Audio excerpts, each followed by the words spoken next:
पण आमचे खासदार फुटणार नाहीत. ऑपरेशन टायगरनंतर रोहित पवारांना विश्वास, म्हणाले भाजपला डिलिमिटेशन करून घ्यायचं आहे. राष्ट्रवादी काँग्रेस शरद पवार गटाचे आमदार रोहित पवार यांनी आज परभणीत राष्ट्रवादीच्या पदाधिकाऱ्यांचा मेळावा घेतला. त्यानंतर पत्रकार परिषदेत त्यांनी राज्य आणि देशातील अनेक राजकीय आणि सामाजिक मुद्द्यांवर भाष्य करत भाजप आणि सत्ताधाऱ्यांवर जोरदार टीका केली.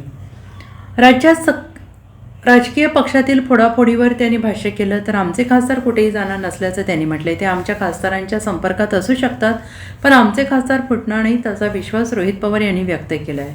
शिवसेना मुख्य नेते तथा उपमुख्यमंत्री एकनाथ शिंदे यांनी ऑपरेशन टायगरच्या माध्यमातून उद्धव ठाकरेंना धक्का देत उद्धव बाळासाहेब ठाकरे शिवसेनेच्या 6 खासदारांचा गट फोडला. त्यानंतर पत्रकार परिषद घेऊन हे सर्व खासदार हे वाघ मूळ शिवसेनेत आल्याचं एकनाथ शिंदे यांनी म्हटलं. ऑपरेशन टायगर यशस्वी झाल्यानंतर आता राष्ट्रवादीतही खासदार फुटण्याची चर्चा राजकीय वर्तुळात रंगलेली आहे. त्या संदर्भाने आमदार रोहित पवार यांनी महत्त्वाचं वक्तव्य केलं आहे. रोहित पवार म्हणाले, आमच्या खासदारांच्या संपर्कात भाजप किंवा शिंदे गट असू शकतात, पण ते फुटणार नाहीत. भाजपला डिलिमिटेशन आणि कायदा मंजूर करून घ्यायचा असल्याने ते खासदार फोडण्याचा प्रयत्न करत आहेत. त्यांनी दावा केला आहे की राज्यातील भाजपच्या एका मोठ्या नेत्याला केंद्रात मोठी जबाबदारी दिली जाणार असून एका छोट्या नेत्याला राज्याची मोठी जबाबदारी दिली जाऊ शकते. तसेच फुटलेल्या 6 खासदारांपैकी एका खासदाराला केंद्रीय मंत्रिपद मिळू शकतं असं रोहित पवार यांनी म्हटलंय. लोकसभेचे खासदार आता का फोडले गेले त्याचं मुख्य कारण डिलिमिटेशनचा कायदा त्यांना आणायचा आहे.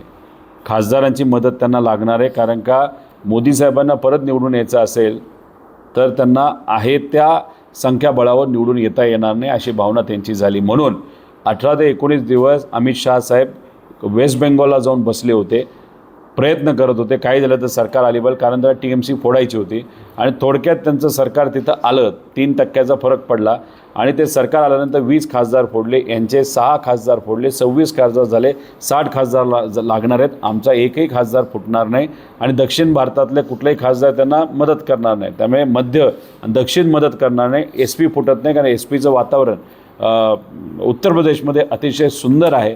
कारण का तुम्हालाही माहिती, पवित्र अयोध्यामध्ये हजारो कोटीचा भ्रष्टाचार हा त्या मंदिरामध्ये तिथं झालेला, लोक नाराज आहेत. त्यामुळे भाजपचं काय चांगले दिवस दिसतात असं नाही. त्यामुळे लोकसभेचे जे खासदार घेतले ते तात्पुरते वापरले जातील, पण उद्या जाऊन एकनाथ शिंदे साहेब आणि अजितदादांच्या पक्षातलेच आमदार हे भाजप फोडेल. कारण अमित शहा साहेबांनी स्वतः सांगितलं होतं 2029ला आम्हाला कुबड्यांची जरूरत नाही, एकला चलो हा नारा त्यांनी आधी दिलेलाच आहे.